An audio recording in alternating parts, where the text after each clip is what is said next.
Cinema शौकीन सबका स्वागत करता है। आज हम बात करने वाले हैं all the money in the world के बारे में। ये कहानी है दुनिया के सबसे अमीर आदमी की, जिसके पोते को माफिया वाले किडनैप कर लेते हैं, मगर वो इतनी आसानी से पैसे देने वाला नहीं है। कहानी की शुरुआत होती है और हमारे सामने 1973 का दृश्य आता है और ये जगह है रोम। यहाँ पर हम जॉन नाम के एक लड़के को देखते हैं जिसका पूरा नाम है जॉन पॉल गेटी III। थोड़ी देर के बाद उसके पास आकर के एक गाड़ी रुकती है और अंदर से कुछ गुंडे आकर के उसे किडनैप करके लेकर के चले जाते हैं। जॉन दुनिया के सबसे अमीर आदमी का बेटा है जिसका नाम है JP गेटी। तुरंत ये खबर पहुंच जाती है गेटी तक, मगर इस खबर को सुनने के बाद गेटी जरा सा भी रिएक्शन नहीं देता। वो नहीं चाहता उसके स्टाफ के सामने ये दिखे कि वो कमजोर है या उसे किसी चीज से फर्क पड़ता है। वो शांत रह जाता है और यहाँ से कहानी जाती है फ्लैशबैक में और हमारे सामने आता है 1948 का दृश्य। हम गेटी को देखते हैं सऊदी अरबिया में। यहाँ पर आकर के वो यहाँ के शेख से मिलता है जहाँ की जमीन उसने खरीदी हुई है। जमीन खरीदने के थोड़े समय के बाद उसे पता लगता है कि उसके जमीन के अंदर तेल है और इस तेल को बेचने के बाद वो दुनिया के सबसे अमीर लोगों में से एक बन गया। अब कहानी फिर से चली आती है वर्तमान समय में। हम जॉन को देखते हैं जिसे किडनैपर्स लेकर के जा रहे हैं दक्षिणी इटली में। यहाँ पर लाते ही उसे बंद कर दिया जाता है। सबने उसके चेहरे पर मास्क लगा करके रखा है ताकि उसे रिहा करने के बाद कोई भी किडनैपर्स को पहचान ना पाए। इन किडनैपर्स का जो मुखिया है उसका नाम है दांते। दांते यहाँ से निकलते ही सीधा कॉल करता है जॉन की माँ को जिसका नाम है गैल हैरिस। जैसे ही गैल फोन उठाती है वो पूरी बात बता करके एक मोटी रकम की डिमांड करता है, जिस चीज को सुनने के बाद गैल कहती है कि मेरे पास इतने पैसे ना कभी थे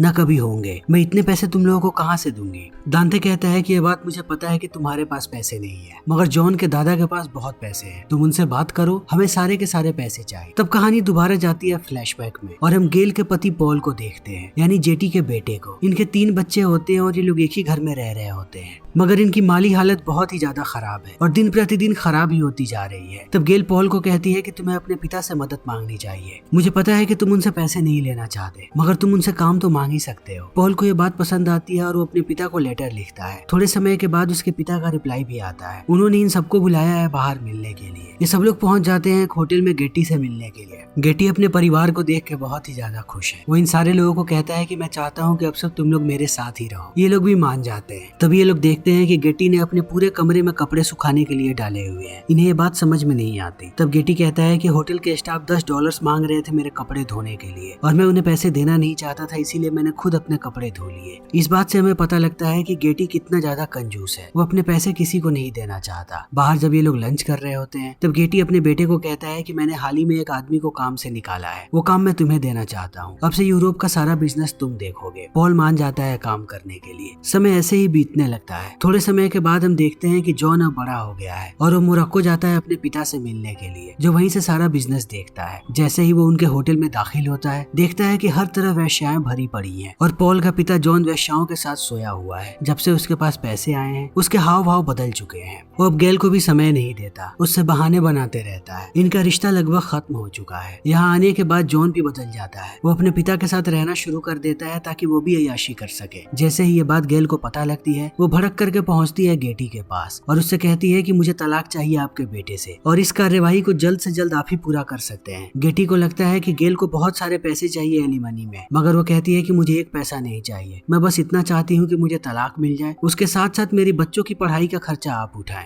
गेटी मान जाता है। गैल कहती है कि मेरी दूसरी शर्त है कि जितनी जल्दी हो सके जॉन को वापस बुला लिया जाए मोरक्को से। मैं नहीं चाहती कि वो पॉल के साथ रहे। अगर वो पॉल के साथ रहा तो वो भी नशेड़ी बन जाएगा। इस शर्त को भी गेटी मान जाता है और थोड़े ही समय के बाद जॉन को वापस बुला लिया जाता है रोम। अपने बच्चे को देखने के बाद गैल बहुत ही ज्यादा खुश है, मगर उसे ये बात पता नहीं थी कि उसका बच्चा अब किडनैपर्स की नजर में आ चुका है। अब कहानी चली आती है वर्तमान समय में, जब हम गेटी को देखते हैं जो अपने पोते के बारे में सोच रहा है। तभी गैल उसे कॉल करती है, मगर गेटी उसका कॉल नहीं उठाता। गैल भड़क जाती है। अगले दिन मीडिया वाले पहुंच जाते हैं गेटी के दरवाजे पे। हर तरफ ये खबर फैल चुकी है। वो उससे पूछते हैं कि क्या आप अपने पोते को बचाने के लिए उन्हें फिरौती की रकम नहीं देंगे। गेटी कहता है कि तुम लोग मेरे एक पोते को देख रहे हो, मगर मेरे कुल 14 पोते पोतियां हैं। अगर मैंने एक के लिए फिरौती दी तब किडनैपर्स बाकी सबको भी किडनैप करेंगे और सबके लिए पैसे मांगेंगे। मैं ऐसा नहीं कर सकता। इन चीजों को देखने के बाद गैल भड़क जाती है। वो सीधा कॉल करती है गेटी के सेक्रेटरी को और उसे कहती है कि मैं मिलने के लिए आ रही हूँ गेटी से, उसे रोक करके रखना। जैसे ये खबर गेटी को मिलती है वो कॉल करता है अपने नेगोशिएटर को जिसका नाम है फ्लेचर चेज। फ्लेचर कभी एक CIA एजेंट हुआ करता था, मगर अब वो नेगोशिएटर के रूप में काम करता है गेटी के लिए। वो भी सऊदी में होता है। उसे जैसे ही यह खबर मिलती है वो भाग भागा हुआ चला आता है गेट्टी के घर पे। अंदर दाखिल होते ही वो देखता है कि बाहर ही गेल बैठी हुई है। ये दोनों बातें कर रहे हैं और इंतजार कर रहे हैं कि इन्हें गेटी अंदर बुलाएगा, मगर थोड़ी देर के बाद गेटी अंदर सिर्फ फ्लेचर को बुलाता है। वो गेल से बात नहीं करना चाहता। अंदर आने के बाद वो फ्लेचर को पूरी बात बताता है और कहता है कि मुझे किसी भी कीमत पर अपने बच्चे को बचाना है, लेकिन मैं नहीं चाहता कि ये बात मीडिया वालों के सामने आए कि जितनी रकम किडनैपर्स ने मांगी मैंने सारे के सारे पैसे दे दिए, इसीलिए अब ये काम तुम्हारा है। तुम वहाँ जाओगे और उनसे नेगोशिएट करके जितने कम पैसे में हो सके मेरे पोते को लेकर के आओगे। गेल बहुत ही ज्यादा परेशान है। मैं गेल से बात नहीं करना चाहता, तो तुम्हारी जिम्मेदारी है कि तुम गेल से भी बात करोगे। फ्लेचर मान जाता है। यहाँ से बात करने के बाद वो सीधा पहुँचता है गेल के पास और उसे कहता है कि अब उसके बेटे को छुड़ाने की जिम्मेदारी उसकी है। वो अपने बारे में बताता है कि वो कभी CIA में हुआ करता था। गेल कहती है इस बात से कोई फर्क नहीं पड़ता, तुम्हें शायद पता भी नहीं है मेरे बेटे को छोड़ने के लिए उन लोगों ने $70 मिलियन की मांग की है और उतने पैसे उन्हें देने पड़ेंगे। चाहे तुम कुछ भी कर लो, वो लोग मेरे बच्चे को नहीं छोड़ने वाले। फ्लेचर कहता है कि जितनी चीज आपको आसान लग रही है, चीज उतनी आसान है नहीं। आपको क्या लगता है कि पैसे देने से वो आपके बच्चे को छोड़ देंगे? ये सारे के सारे क्रिमिनल्स हैं। इस बात की कोई गारंटी नहीं है कि पैसे मिलने के बाद वो उसे जिंदा छोड़ेंगे, वो उसे मार भी सकते हैं। इसीलिए मेरे जैसे आदमी की आपको जरूरत पड़ेगी। गेल मान जाती है। ये लोग निकल पड़ते हैं रूम के लिए। यहाँ पर हर तरफ मीडिया वाले भरे पड़े हैं। ये लोग नहीं चाहते कि ये लोग उनकी नजर में आए। तभी यहाँ पर एक और इन्वेस्टिगेटर आता है जिसका नाम है कोर्वो और इन्हें लेकर के चला जाता है यहाँ से दूर। दूसरी तरफ हम दांते को देखते हैं जो बातें कर रहा है जॉन से। वो उसे एक पेपर देता है और कहता है कि अपने दादा को एक लेटर लिखो कि जल्दी ही तुम्हारी उंगली काट दी जाएगी। उसके बाद एक एक करके तुम्हारे बॉडी के पार्ट्स काट करके हम उसे भेजना शुरू कर देंगे अगर उसने जल्दी हमारी मांगे पूरी नहीं की तो। जॉन बिल्कुल वैसा करता है जैसा दांते कहता है। थोड़ी देर के बाद दांते जब उसके पास आता है तब उसे एहसास होता है कि उसने ना ही जॉन को मास्क पहनाया था, ना ही उसने अपने चेहरे पर कोई मास्क लगाया है, यानी कि जॉन ने उसके चेहरे को देख लिया। तब वो उसे कहता है कि अब मुझे तुम्हें मारना पड़ेगा क्योंकि तुमने मेरे चेहरे को देख लिया है। जॉन डर जाता है और कहता है कि मैं किसी को ये बात नहीं बताऊंगा, ना ही तुम्हारे साथियों को। मुझे मारने की जरूरत नहीं है। थोड़ा सोचने के बाद दांते शांत हो जाता है और कहता है कि जितनी जल्दी हो सके अपने दादा से पैसे मंगवाओ क्योंकि हमारे सब्र का बांध टूटते जा रहा है। दूसरी तरफ हम फ्लेचर को देखते हैं जो अपने काम पे लगा हुआ है। तभी वो देखता है कि उसके गाड़ी के ऊपर किसी ने निशान बना दिया। वो तुरंत आता है गाड़ी के पास। तभी देखता है कि दूसरी गाड़ी में बैठा हुआ आदमी उसे इशारा कर रहा है। दूसरा आदमी जैसे ही गाड़ी को लेकर के आगे बढ़ता है, फ्लेचर अपनी गाड़ी से पीछा करना शुरू कर देता है। थोड़ी देर के बाद वो एक घर में दाखिल होता है। उसे कुछ आदमी मिलते हैं। फ्लेचर उनसे कहता है कि वो बच्चा कहाँ पे है। ये लोग कहते हैं कि थोड़े समय पहले हमसे जॉन ने कांटेक्ट किया था और उसने कहा था कि हम उसे किडनैप करें और बदले में वो अपने दादा से बहुत सारे पैसे मांगेगा, फिर हम पैसों को बांट लेंगे। लेकिन अब हमें लगता है कि ये काम उसने किसी और से करवा लिया। हमारे पास जॉन नहीं है। ये बात सुनने के बाद फ्लेचर का दिमाग घूम जाता है। वो सीधा पहुंचता है गेल के पास और उसे पूरी बात बताता है। तब गेल मुस्कुराती है और कहती है कि जॉन को मजाक करने की आदत थी, शायद ये चीजें उसने मजाक में बोली होंगी। मगर अब फ्लेचर को लग रहा है कि गेल भी शायद अपने बेटे के साथ मिली हुई है, वरना वो इतनी रिलैक्स कैसे हो सकती है। वो सीधा पहुंचता है गेट्टी के पास और उसे भी ये बात बता देता है। गेट्टी कहता है कि मुझे पहले से इन लोगों पे शक हो रहा था। पैसे के लिए ये लोग कुछ भी कर सकते हैं। अब हमें एक ढेला देने की जरूरत नहीं है। तुम्हारा काम यहीं पे खत्म होता है। तुमने बहुत ही बढ़िया काम किया है। अब हमें शांत रहना है। थोड़े समय के बाद जॉन अपने आप अपने घर वापस आ जाएगा। वहीं दूसरी तरफ हम जॉन को देखते हैं जिसकी हालत खराब हो रही है क्योंकि उसे असली किडनैपर्स ने किडनैप किया है। वो एक किडनैपर को कहता है कि उसे सुसु करने बाहर जाना है। थोड़ी देर के बाद वो आदमी उसे लेकर के जाता है बाहर। सुसु करने के बाद जैसे ही जॉन पीछे घूमता है, किडनैपर को एहसास होता है कि उसने अपने मास्क को ऊपर कर लिया था, यानी कि जॉन ने उसके चेहरे को देख लिया। वो गुस्सा हो जाता है और अपना बंदूक तान करके जॉन पे कहता है कि मुझे अब तुम्हें मारना पड़ेगा, तुमने मेरी शक्ल देख ली। तभी यहाँ पर दांते आता है और पूछता है कि क्या हुआ। ये आदमी कहता है कि इसने मेरी शक्ल देख ली। तब दांते भी अपनी बंदूक निकाल करके तान देता है जॉन पे और थोड़ी देर के बाद यहाँ पर गोली चलती है। कुछ समय के बाद फ्लेचर के घर पे कॉल आता है। ये कॉल है कोर्वो का। कोर्वो फ्लेचर को कहता है कि हमें एक लाश मिली है और ऐसा लग रहा है कि ये लाश जॉन की है। तुम लोगों को आकर के बॉडी की शनाख्त करनी पड़ेगी। इस बात को सुनते ही फ्लेचर गेल को लेता है और ये लोग जाने लगते हैं पुलिस स्टेशन की तरफ। रास्ते में गेल बहुत ही ज्यादा रो रही होती है। वो फ्लेचर को कहती है कि ये सब कुछ तुम्हारी वजह से हुआ है। तुमने मुझ पे शक किया और मेरे बेटे पर भी शक किया और गेटी को ऐसा लगा कि हमने धोखा किया है और देखो आज तुम्हारी वजह से मेरे बच्चे की मौत हो गई। ये लोग जैसे ही पुलिस स्टेशन पहुंचते हैं, कोर्वो इन्हें कहता है कि लाश पूरी तरीके से जल चुकी है। हमें कुछ समय लगेगा फोरेंसिक रिपोर्ट लाने में। गेल जैसे ही जाकर के लाश को देखती है, वो समझ जाती है कि उसके बच्चे की लाश नहीं है। फ्लेचर भी इस चीज को समझ जाता है। तभी फोरेंसिक रिपोर्ट भी चली आती है। फोरेंसिक रिपोर्ट से पता लग जाता है इन्हें कि ये डेड बॉडी आखिर है किसकी। ये उसी आदमी की डेड बॉडी है जिसके चेहरे को देख लिया था जॉन ने। तब दांते ने इस आदमी को मार दिया क्योंकि दांते को पहले से पता था कि जॉन ने उसकी शक्ल भी देखी है।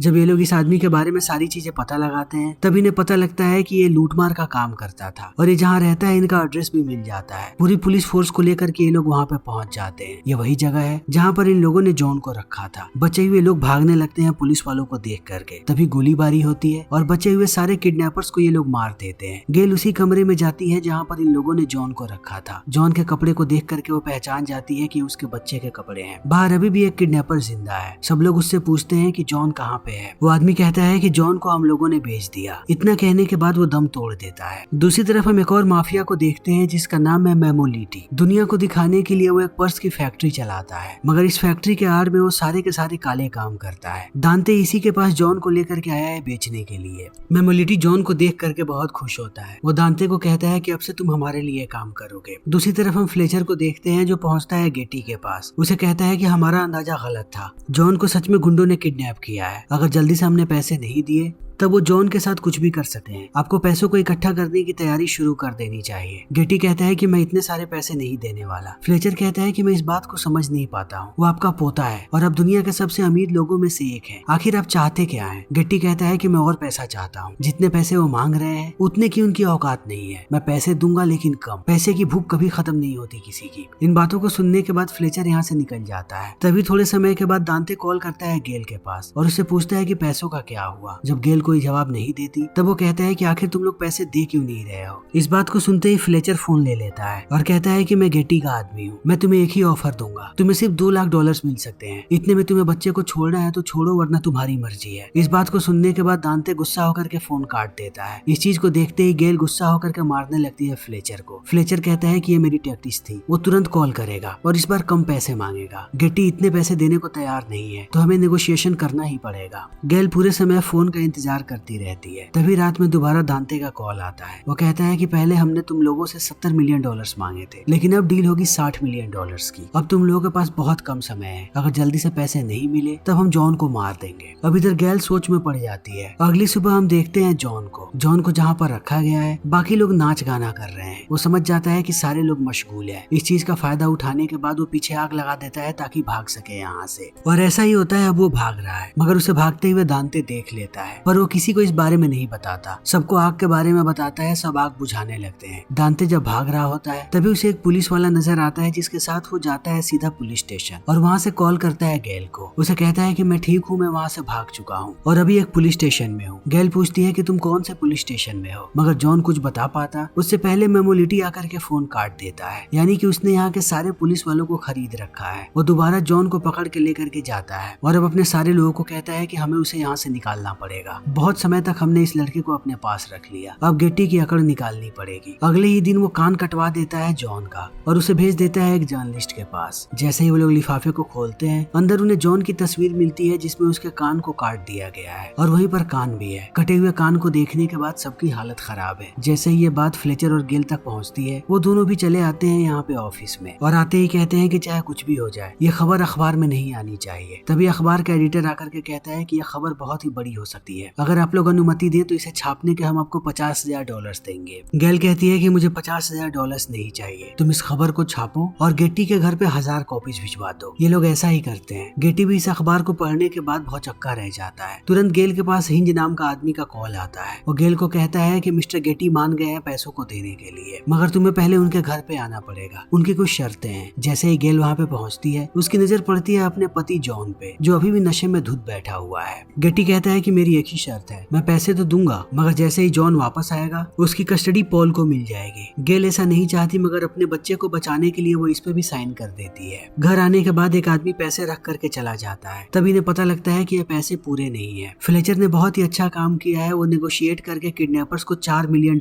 पे ले आया, मगर गेटी ने यहाँ पे सिर्फ $1 मिलियन ही भेजे हैं। तब इन्हें पूरी बात पता लगती है कि जो फिरौती की पैसे गेटी देने वाला है उस पर उसे कोई भी टैक्स नहीं भरना पड़ेगा और उसे टैक्स बेनिफिट मिलेगा और उसने सिर्फ इतने ही पैसे दिए हैं जितना उसे टैक्स में फायदा हुआ है, यानी कि $1 मिलियन। और सरकार के नजर में वो सारे पैसों को शो करेगा, यानी कि इस किडनैपिंग में भी गेटी का बहुत बड़ा फायदा होने वाला है। अब गेल बहुत परेशान है। वो कहती है कि किडनैपर्स बहुत ही ज्यादा गुस्से में हैं। उन्हें शांत करने के लिए हमें मीडिया वालों को कहना पड़ेगा कि सारे पैसे हमारे पास आ चुके हैं, तभी वो शांत होंगे। वो लोग मीडिया में बयान दे देते हैं। जैसे ही गेटी इस चीज को देखता है वो तुरंत बुलाता है फ्लेचर को अपने पास और कहता है कि मैंने सिर्फ $1 मिलियन ही दिए थे, बाकी के पैसे कहाँ से आए गेल के पास। मुझे लगता है कि वो वैश्या बन चुकी है। इस बात को सुनने के बाद फ्लेचर भड़क जाता है और कहता है कि अब मुझे समझ में आया कि आप अकेले क्यों रहते हैं और आपका कोई भी सगा क्यों नहीं है, क्योंकि आपको सिर्फ पैसे से प्यार है। पैसे पैसे के अलावा आप और किसी भी चीज को अहमियत नहीं देते, और ये सबसे बुरी बात है, आप ऐसे ही अकेले मरेंगे और आपके मरने पर कोई रोएगा भी नहीं। ये बात बोल करके फ्लेचर चला जाता है। उसकी बातों को सुनने के बाद गेटी को पहली बार धक्का लगा है। अगले दिन फ्लेचर के पास गेटी का आदमी आता है। वो कहता है कि गेटी ने सारे पैसे भेज दिए और एक लेटर भी भेजा है। लेटर पढ़ने के बाद फ्लेचर को पता लगता है कि गेटी ने अपना इरादा बदल लिया। उसने सारे पैसे भी दिए और गैल अब अपने बच्चों की कस्टडी भी रख पाएगी। यानी कि सच में फ्लेचर की बातों का असर हुआ है गेटी पे। फ्लेचर तुरंत कॉल करता है दांते को और उससे पूछता है कि पैसे कहाँ लाने हैं। दांते उसे सब कुछ बता देता है कि उन्हें पैसों को कैश में गाड़ी के ऊपर बांधना है और जंगल की तरफ आना है, और वहाँ पर जैसे ही उनके कांच पर कोई पत्थर टकराएगा उन्हें गाड़ी रोक देनी है। ये लोग ऐसा ही करते हैं। जैसे ये लोग गाड़ी से बाहर उतरते हैं, ये देखते हैं कि एक बच्चा खड़ा है जो कहता है कि पैसों को यहाँ रखो और 1 किलोमीटर दूर चले जाओ पेट्रोल पंप पे, वहाँ तुम्हें कॉल आएगा। उनके जाने के बाद सारे पैसे पहुँच जाते हैं मेमोलिटी के पास। वो पैसों को गिनता है और अपने आदमियों को कहता है कि वो लोग छोड़ दे जॉन को। ये लोग जॉन को ले जा करके जंगल के बीचों बीच छोड़ देते हैं। जाते समय दांते कहता है कि यहाँ मत बैठना, जितनी जल्दी हो सके यहाँ से निकल जाना। जैसे ये लोग निकलते हैं, इत्तला कर दिया जाता है गैल और फ्लेचर को इस जगह के बारे में। तब तक जॉन यहाँ से भाग चुका होता है। दूसरी तरफ जब मेमोलिटी जा रहा होता है तब उसका आदमी बताता है कि इस पूरे जगह को पुलिस वालों ने घेर लिया है, यहाँ तक कि हेलीकॉप्टर्स भी ऊपर आ रहे हैं। मेमोलिटी गुस्से में कहता है कि उस बच्चे को ढूंढो और मार दो। तभी दूसरी तरफ फ्लेचर और गेल उस जगह पे पहुंच जाते हैं जहाँ पर जॉन को छोड़ा गया था, मगर जॉन यहाँ से भाग चुका है। पर फ्लेचर पैरों के निशान देख करके समझ जाता है कि उन लोगों ने सच में यहाँ पर जॉन को छोड़ा था। जॉन यहाँ से खुद भागा है। वो लोग पीछा करना शुरू कर देते हैं पैरों के निशान का। जॉन भागता हुआ पहुंच जाता है शहर में। यहाँ पर सारे के सारे किडनैपर्स आ गए हैं उसे मारने के लिए। फ्लेचर भी यहाँ पर आ चुका है। तभी फ्लेचर की नजर पड़ जाती है जॉन पे। वो जॉन को जब आवाज देता है, जॉन डर करके भागने लगता है और टकरा जाता है किडनैपर से। एक किडनैपर उसे मारने ही वाला था, तभी दांते मार देता है उस किडनैपर को। यहाँ पर फ्लेचर आकर के बंदूक तान देता है दांते पे। दांते कहता है कि इस बच्चे को लो और जितनी जल्दी हो सके यहाँ से निकल जाओ, वरना वो लोग इसे मार देंगे। गेल अपने बेटे को लेकर के निकल जाती है यहाँ से। दूसरी तरफ हम देखते हैं गेटी को, जो बहुत ही ज्यादा उदास है। वो घर में अकेला घूम रहा है। वो अपने घर में से एक फोटो को उतारता है जिसमें माँ और उसका बच्चा है, और अपने पूरे परिवार को याद करने लगता है और उन्हें याद करते करते दम तोड़ देता है। अब समय ऐसे ही बीत रहा है। थोड़े समय के बाद गेटी को ऑपरेशन में बुलाया जाता है गैल को, और बताया जाता है कि गेटी के मौत के बाद अब सारी की सारी प्रॉपर्टी ऐसे ही पड़ी है और ये सारी की सारी प्रॉपर्टी उसके पोते पोतियों को मिलेंगी। मगर जब तक वो 18 साल के नहीं हो जाते तब तक इन्हें संभालने की जिम्मेदारी गैल की है। अब गैल संभालेगी पूरे के पूरे कॉर्पोरेशन को। जैसे जैसे समय बीतता है, गैल अपने पूरे परिवार के साथ आकर के शिफ्ट हो जाती है बंगले में जहाँ पर गेटी रहा करता था। यहाँ पर अभी भी फ्लेचर है। वो फ्लेचर को कहती है कि मैं तुम्हें अपने परिवार का हिस्सा मानती हूँ, मैं चाहती हूँ कि तुम भी इसी बंगले में रहो। फ्लेचर कहता है कि मैं अभी भी आपका मुलाजिम हूँ और मैं मुलाजिम बन के ही रहना चाहता हूँ, मैं इस बंगले में नहीं रह सकता। वो जॉन को लेकर के चला जाता है बाहर घुमाने के लिए। गेल चारों तरफ देख रही है जितनी भी मूर्तियाँ यहाँ पर है। यहाँ पर गेटी की भी एक मूर्ति है जिसे देख करके वो गुस्सा हो जाती है, और इसी के साथ ये फिल्म यहीं पर खत्म हो जाती है। दोस्तों, ये फिल्म एक सच्ची घटना पर आधारित है। तो अगर आपको हमारी ये वीडियो पसंद आई हो तो इसे लाइक करें, शेयर करें और चैनल को सब्सक्राइब करें। Thank you.